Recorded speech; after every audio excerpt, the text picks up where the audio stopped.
From the 11 Alive studios, this is The Georgia Vote with Faith Jesse and Zach Merchant. Well, good Sunday morning. Multiple city halls across Metro Atlanta will look a little different in 2026 after Tuesday's runoff elections. There will be new mayors in Roswell, South Fulton, and in East Point. Mary Robichaux is a former state representative who ran for mayor of Roswell. She advanced to the runoff, where she defeated incumbent Mayor Kurt Wilson. And in South Fulton, City Councilwoman Carmelita Gumbs survived a crowded general election and then went on to win the runoff to become the city's next mayor. The incumbent mayor, Khalid Kamau, did not make it out of the general election. In the city of Atlanta, voters elected 2 new council members, Thomas Worthy in District 7 and Wayne Martin in District 11. Atlanta voters also elected 3 new Board of Education members, including Patrice Hutcherson, who defeated an incumbent in District 6. And a 21-year-old just out of college will take a seat in the Georgia House of Representatives next month. We are talking about Muhammad Akbar Ali. He won a runoff Tuesday night for the seat in Gwinnett County's House District 106. He'll be the youngest member of the legislature. Doug Richards with the 11 Alive political team spoke with him this week.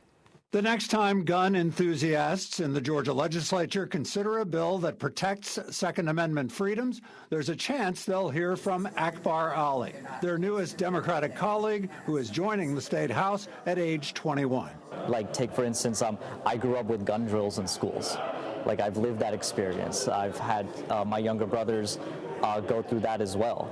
Ali went to Gwinnett's Parkview High School and will now represent a stretch of central Gwinnett County in the state house. He'll be part of a Democratic caucus that was behind most of the 29 gun bills introduced in the House and Senate this year, all of which stalled, but will technically still be under consideration in January. I have good relations with a lot of the representatives and senators within the state legislature. Ali has been a legislative staffer and says he has already learned his way around the state capitol. As an activist, he says he's backed women's rights and pro-choice initiatives, which also tend to go nowhere in the Republican-led legislature. Veteran Democrat Dewey McClain says his new young colleague will learn what's realistic. You got to realize that when you're in the minority party, it will work as long as the majority party say it will work. And I think that's what he's going to have to learn. I'm confident with the relationships that I built that we can get real progress made. Because he won a special election to fill the seat for a representative who resigned, Ali says he plans to run again next spring in an effort to keep his seat into 2027. In Gwinnett County, Doug Richards, 11 Alive News. Well, there are 2 more election dates before the end of the year. On Tuesday, there are a pair of special elections. Voters in Cherokee County will vote for a new representative from District 23 after the passing of Representative Mandy Ballinger. And voters in Athens, Clark County and Oconee counties, they will select a new representative for District 121. 1 week later, there's a runoff for State Senate District 35 in Fulton and Cobb counties, and we'll talk more about that race in our next segment. Well, even though it is the holiday season, there's no off season in Georgia politics, especially with a key primary election less than 6 months away. Georgia voters will decide a new governor in 2026.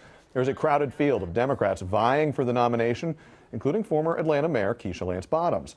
This past week, Emily's List, the organization that works to elect pro-choice women, endorsed Bottoms for Georgia governor. Well, this week, we were the first to sit down with Donald Trump's attorney here in Georgia, Steve Sadow, days after the dismissal of the Fulton County election interference case against President Trump and 15 of his other co-defendants. A new state law allows Sadow and the other attorneys to recoup fees from District Attorney Fonnie Willis because she was disqualified for her misconduct by an appeals court. He estimates the fees could be anywhere from $5 to $10 million. I asked Mr. Sadow if taxpayers should be responsible for footing the bill. This money that goes to attorneys' fees and costs comes out of Fonnie Willis's budget. It's already been allotted. Taxpayers aren't paying anything in addition. It's unfortunate that her budget will be so affected, but she's the one that brought the case, and she's the one that has to live with the outcome. So some see this payment could go to helping them get those different cases out of Rice Street, et cetera. What is your comment on that? If she had exercised good judgment to begin with, we wouldn't be in this situation. She paid hundreds of thousands of dollars to her lover Nathan Wade, somewhere in the neighborhood of 700,000 plus. Who knows how much from her budget she spent for other investigation, for other attorneys. All of that could be used for the very purpose that you're outlining. So her decision not to do so and to waste it on this, again, as I characterize it, political persecution, is why the money is going where it is. We did reach out to the district attorney's office. We did not hear back. This was just part of our interview. The full interview is streaming right now on 11alive.com and 11alive Plus. Time now to bring in our political roundtable. Today we have joining us Democratic strategist Howard Franklin. He's worked on campaigns throughout the Southeast, including the 2021 campaign for Atlanta Mayor Andre Dickens. Howard Franklin now leads the consulting firm Ohio River South. Also joining us today, Republican strategist Deanna Harris. She serves as managing partner at Midnight Rider Consulting and is the former Republican nominee for Georgia House District 41. And Rahul Bali, politics reporter at WABE 90.1 FM on your radio. Also the co-chair of the Atlanta Press Club Debate Committee, all returning panelists. So good to have you here. We say it every week, there's always so much to talk about in Georgia politics. And Faith, you had a big interview with Steve Sadow this week. That's right. And because we were talking about the politics of it, let's not get into the right and wrongs here, but the political take from all of this, especially when we're talking about the money. As you heard there, the attorney, Steve Sadow, says this is Fani Willis's fault. Don't point the blame at us, point the blame at her. Howard, what is your take from that? Where to begin? Most of these offices tend to have some sort of insurance that actually covers costs for these sorts of unfortunate incidents. So hopefully the taxpayers or the folks who expect to have service from her, the DA's office, won't be meaningfully impacted. It's a little bit of six in one hand and a half dozen in the other. I think that this is probably the tape played around the world. We've all heard the president's voice kind of encouraging, and maybe more than encouraging, the Secretary of State to find 11,000 or so votes. I think that does still have an impact on his legacy. But I do think that this is, kind of bringing the national argument about lawfare and what it means and who it hurts to the state of Georgia. And I think it may become an issue in next year's political campaigns. And Deanna, Republicans see this as a win because, of course, this was a law that was created, I believe authored by Mr. Beach, centered around this case. Yeah. It passed, and now it's coming to fruition. A big win for Republicans here. That's correct. But no matter what party you are, everyone throughout Georgia has seen this Trump case as a long shadow over just our judicial system in general, right?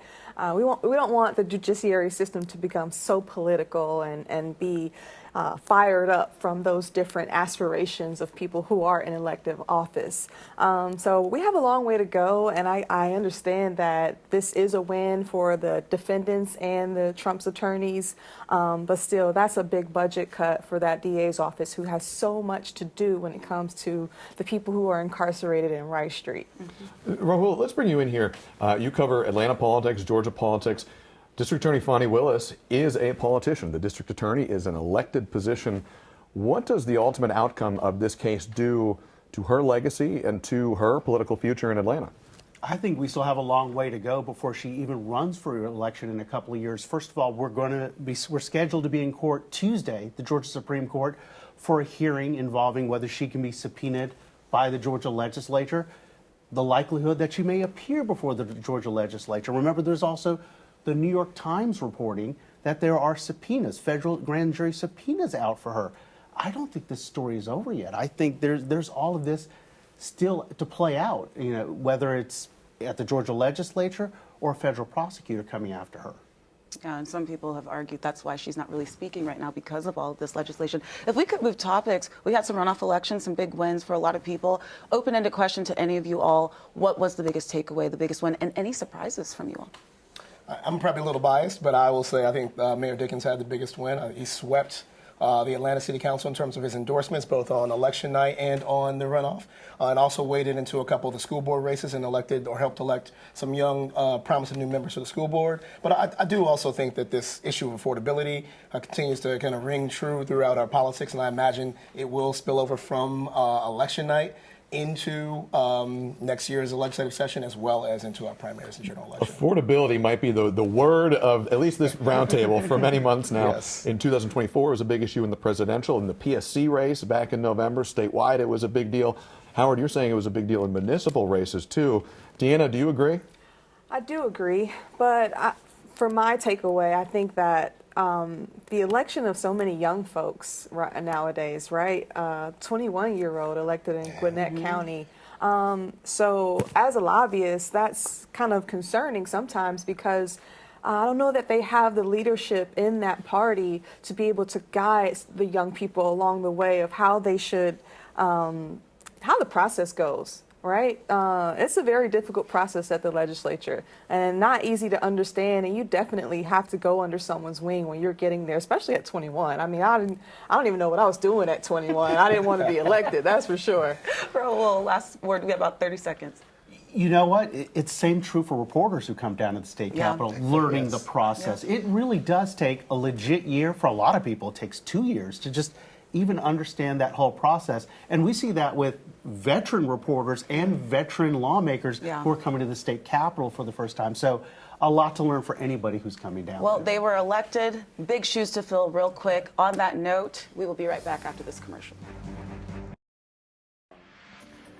Some Metro Atlanta voters will soon go to the polls again for the upcoming State Senate District 35 runoff election. Last week, right here in the Georgia Vote, you heard from one of the candidates, Jaha Howard, a Democrat. This week, we sat down with his opponent and fellow Democrat, former state representative Roger Bruce. You have a long history in Georgia politics. I do. You served in the state legislature for how many years? 22 years. And then you left. And I left last year. And now you're in this runoff for the State Senate District 35. You're trying to get back into politics. Well, I'm trying to fill a void. Why? There's a short window of time between when the prior senator decided to resign and Election Day. And I wanted to make sure that the citizens had a chance to properly vet the candidates. One of the things we always ask candidates, particularly in a runoff situation like you are now in, it's a one-on-one, head-to-head matchup, is what do you think differentiates you from your opponent? It sounds like what you're saying is you're leaning on your experience. I'm leaning on 22 years. You don't have to guess what I can do. You can see what I've done. If you win this race, if you're elected and you go to the state legislature, the number one issue that you'd want to work to tackle would be what?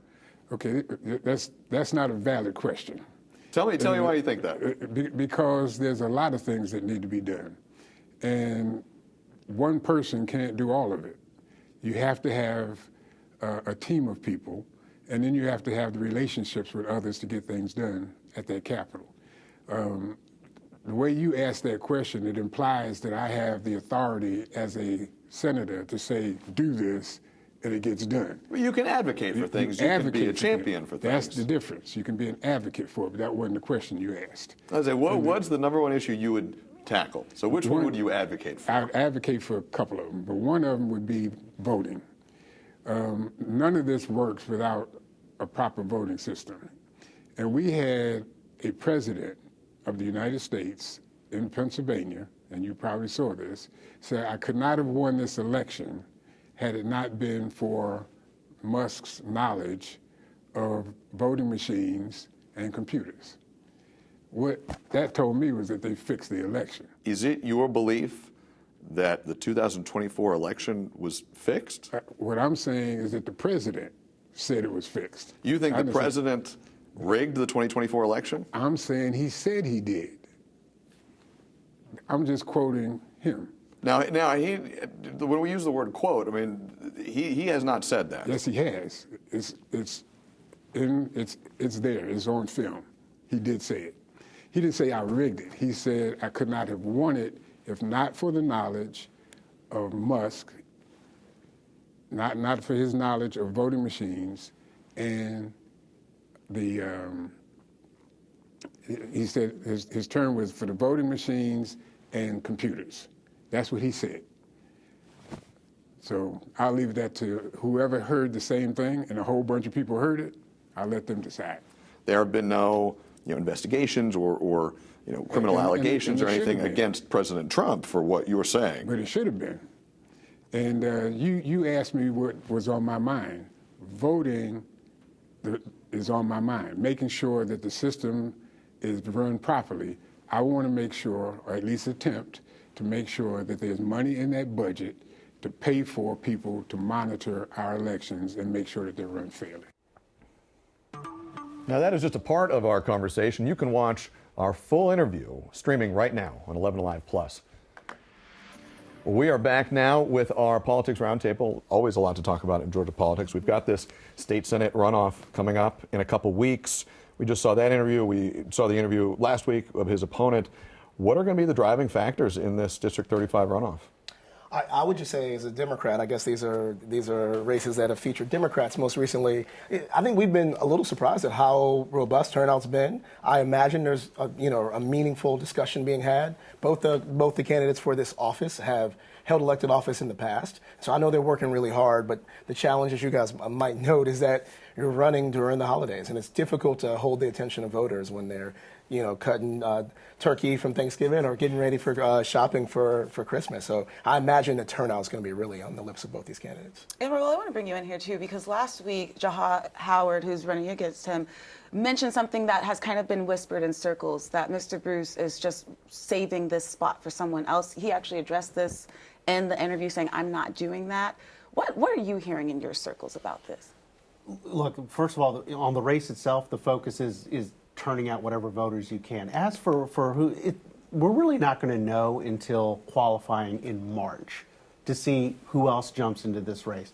When he launched this campaign in Roy Barnes' office, a couple of months ago, he said, "Look, I'm the right person to fill at this time." So, is there someone else coming? Possibly. Does that matter to voters? I guess just quick follow up. Anybody can take it. I don't know that matters to voters currently. Jaha may be able to bring out the vote because a good portion of those Cobb County voters is the reason why he's even in this runoff. And they turned out for him for sure. He's probably, he's a dentist in that area, and so that has a big impact on his ability to turn voters out. So we are really waiting to see what happens. Again, like you said, we have to wait till March to see who qualifies, even for other higher offices, right? Like, we don't know who's going to qualify in March. They might rescind. And we're running short on time here. I want to switch gears in a moment. But just to close the loop here, Roger Bruce did say, we asked him directly, he said he's not going to run if he wins past the duration of this current term, filling the unexpired portion of it. And he said he would endorse whoever the ultimate nominee was for Democrats. 45 seconds here. We're going to do lightning round, 10 seconds each. 2026 legislative session is right around the corner.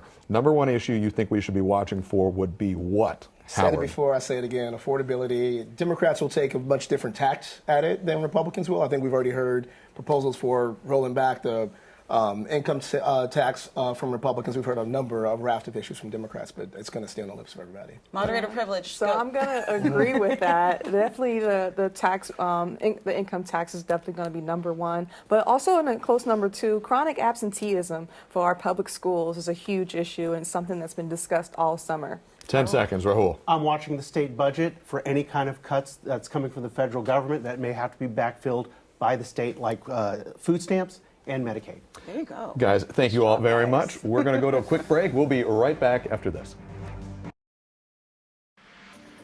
Well, the Affordable Care Act tax credits, which became the central issue of the recent record-breaking government shutdown, will soon go before the Senate, according to Senator Jon Ossoff. We asked the senator about this on Thursday, and the Georgia Democrat argued Republican lawmakers should join Democrats and support an extension of those subsidies that are currently set to expire at the end of the year. I'm calling on Republicans and Democrats in Congress to work together to extend the Affordable Care Act tax credits and prevent huge increases in health insurance premiums for Georgia families. We will have a vote next week in the United States Senate. An opportunity for folks to put politics aside and do what's right for Georgia families and extend these Affordable Care Act tax credits. Now, the outcome of that vote, far from certain, with many congressional Republicans arguing the subsidies are unaffordable. And even if it passes the Senate, it would also need to make it through the House, where Speaker Mike Johnson has not committed to holding a vote on any plan that passes the Senate, instead suggesting recently House Republicans may try to put together their own plan. Coming up, he is a first-generation farmer working to feed Atlanta. Stay with us. Our Voice of the Voter is next. We say it every week, you can't have the Georgia vote without Georgia voters. This week, we're headed to Clayton County to meet up with Eliyahu Ben Asa at his urban farm. Tell me where we are right now. Okay, so we are at Atlanta Harvest. We're an urban farm and grocery store in Ellenwood, Georgia. We're literally right next to the road here. Yeah. This is the quintessential urban farm. Yeah. What does it mean to you to be able to make this happen in the middle of Metro Atlanta? Yeah, I mean, this is what's needed. Our communities, we need more access to good food, nutrient-dense food, healthy food. We need more organizations like Atlanta Harvest who are focused and dedicated on producing the food and where people can come and shop directly. You talk about your 15 years in farming. You have a kind of untraditional path into farming. I'm a first-generation farmer. Me and my dad, we moved here from New York City and started farming. Which is a very different kind of farming environment. It's different. It's different. I mean, there were no farms. I had never visited a farm before we started farming ourselves. You talk about your dad. When you look around, everything you see here on this farm, everything in the shop, do you think about legacy? Absolutely. I mean, what we're building, I would like to see continue for the next 500 years. When you look at the state of politics right now, what's the number one issue you want to see your elected leaders focus on? Focus on funding for small business and small agriculture operations like Atlanta Harvest. In agriculture, if you can produce more food, you can lower the cost of food. What are you worried the most about? I'm also worried about how people are going to be able to afford to eat. I'm worried about, people not having access to food that is good for them, food that fills them up, that has nutritional value. We always end with this question. What are you most optimistic about? Man, something that really puts a smile on my face is when I interact with people at the store and I see that the trend for a lot of people is back to homesteading. People want to buy their own land. They want to move their family and start to produce for themselves. They're focused on self-sustainability. And it reminds me that America was built on people coming here for new opportunities, people coming here to be home builders and homesteaders and really focusing on their family. It's how we've gotten to where we are now. And, there have been a lot of advancements in our society, obviously things that have been extremely beneficial, but this idea of family building, legacy building, and self-sustainability included with sustainability coming from your community is something that we really need right now. And the more we go back to these more traditional American values, I think we'll see a lot of positive change in our smaller community circles. And our thanks to Eliyahu for sharing part of his week with us this week, and our thanks to you for sharing part of your morning with us. That's right, and we hope to see you back here next Sunday at 11 for another edition of the Georgia Vote.